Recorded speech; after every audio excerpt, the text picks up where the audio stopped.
Hi, this is Bear on a Trampoline, and this is Dragon Con 2011.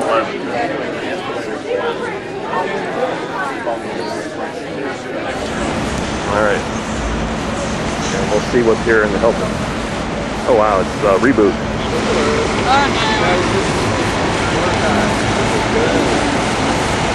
It's from Reboot. Sorry? We have no idea. No one.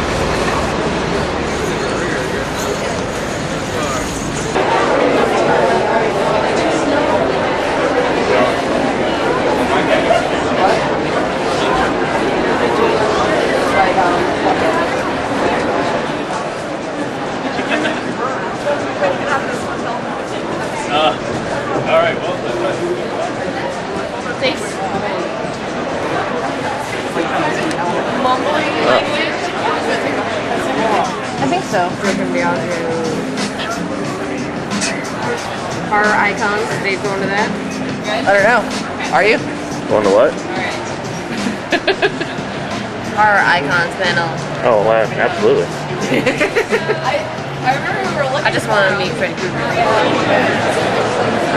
Lots of people here. Yeah, I feel like walking the West.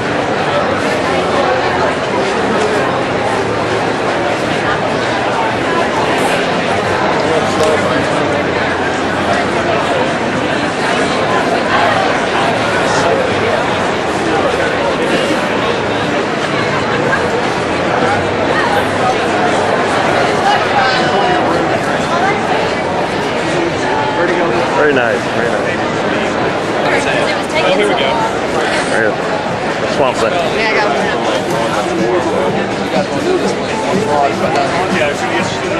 Next floor down. Yeah. Well, the area we were using. This is the hotel. Crazy. Yeah. So you gotta get them all. Take all the way around. Look at that. Yes, it is. Exactly.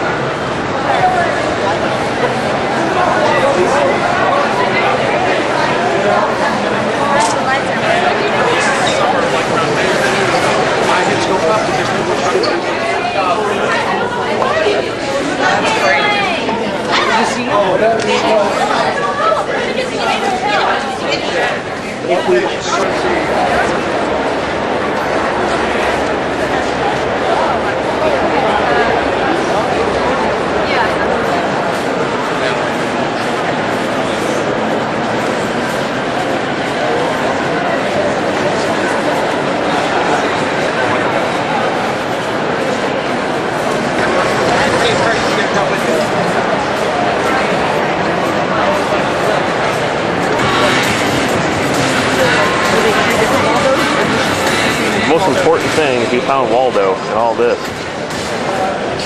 It's really awesome.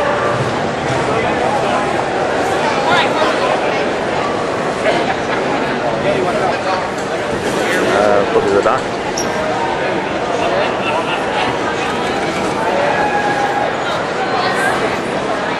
Avatar.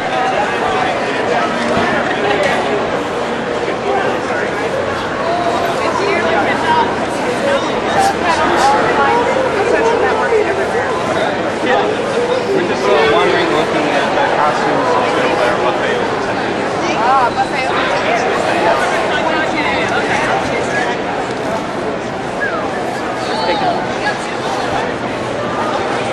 Shots of people.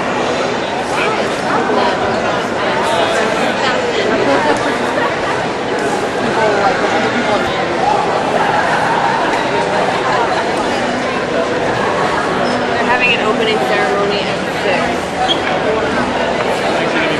The guitar is walking around. There it is. Here's the Angry Bird. Hold on. Yeah, those are Angry Birds. You get pictures of them? But they wouldn't know it and take pictures of them. well, I know she worked there. Robert Englund.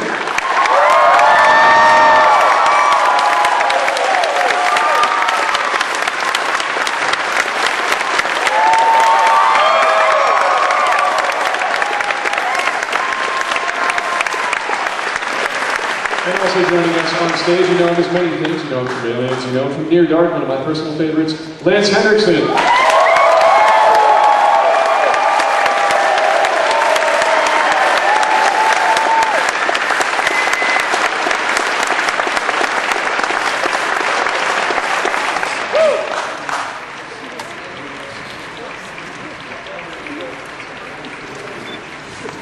Wherever you guys want to.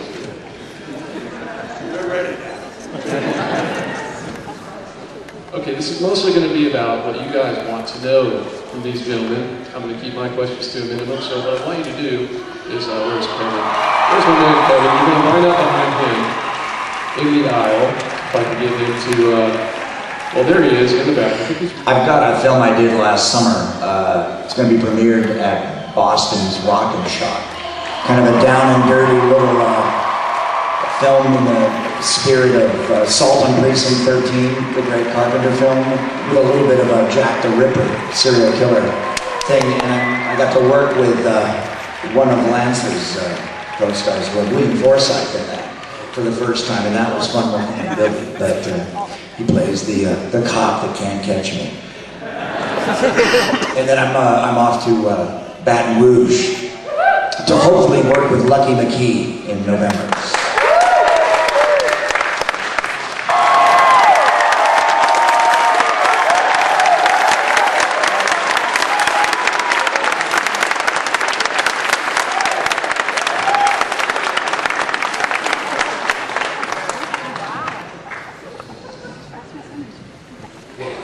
As the Nightmare movies got more and more campy as they went on, how much of that was the individual filmmakers working on the particular movie?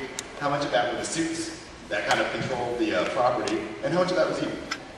Well, I think what happened, the character always had a very dark sense of humor, and he would sort of take the jargon and the popular culture of his victims and kind of turn it inside out and throw it back at them. Because he was privy to whatever their secrets were, or their lusts, or their fears, he could exploit that and play with that. And he did it in a surreal,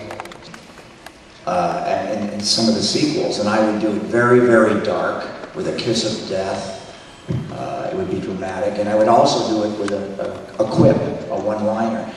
And as we were cranking out some of the sequels, I think the editors became a little too fond of relying on the one-liner, or the quip, or the wisecrack as a sort of rim shot punctuation point that gives the film a kind of a nice cut and punctuation point for the end of a scene.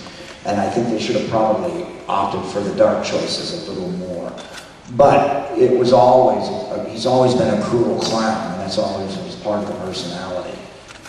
And it wasn't, we didn't really have suits. It was New Line Cinema, you know, and we were their first big hit. They call it the house that Freddie built.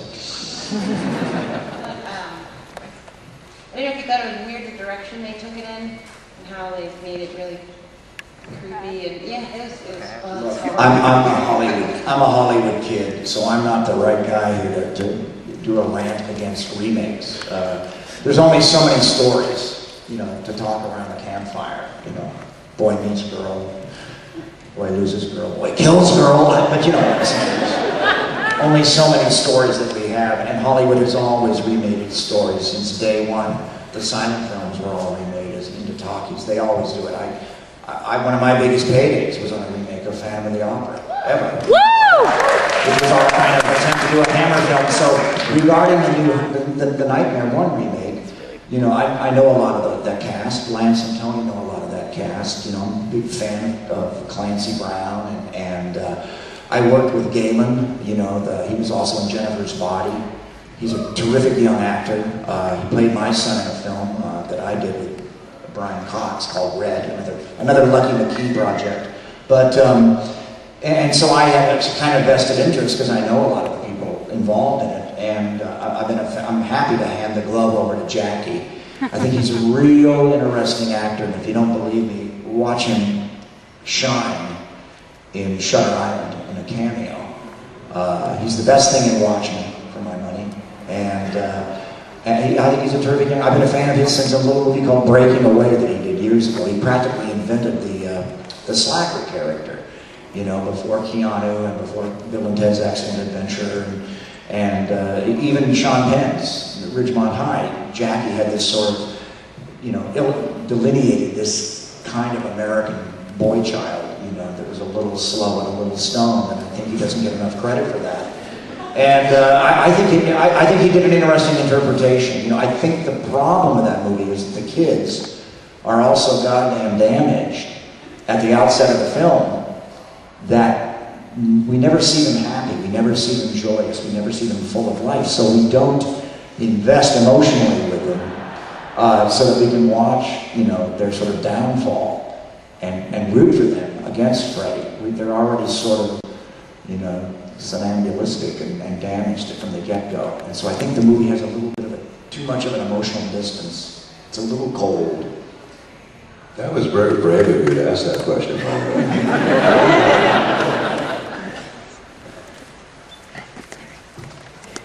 First of all, I have to say you guys have done a great job bringing the horror generation started up and really making it into what it is today. But also my question is actually going to be for my girlfriend. Will you marry me? Oh my God.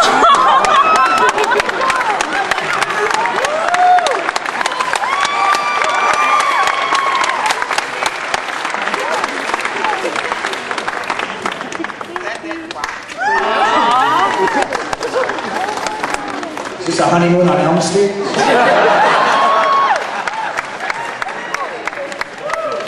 And that is the first scene in our new movie. Congratulations, you guys. Top that. You gentlemen have all three scarred me for life from a very young age. Thank you for that. My question is for Mr. Englund. I grew up a Freddy fan. You were my go-to guy. And I was wondering, I know Freddy has always been a very sexual character, but now he's sort of evolved. You know, there was a lot of symbolism. Now he's sort of become a sex symbol in the horror genre. Did you see it happening? Or you want to get a drink later?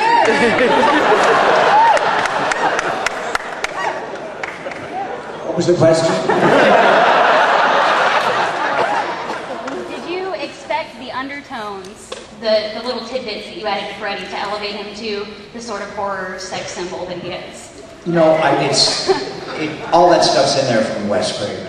You know, Wes used to call Freddy, to kind of steer us, he's the bastard stepfather of us all. And we know the implications of stepfathers, both good and bad. And there's, you know, there's some Freudian, Jungian stuff hidden in there. I mean, Freddy knows what's in your underwear drawer. Freddy knows what's under the bed.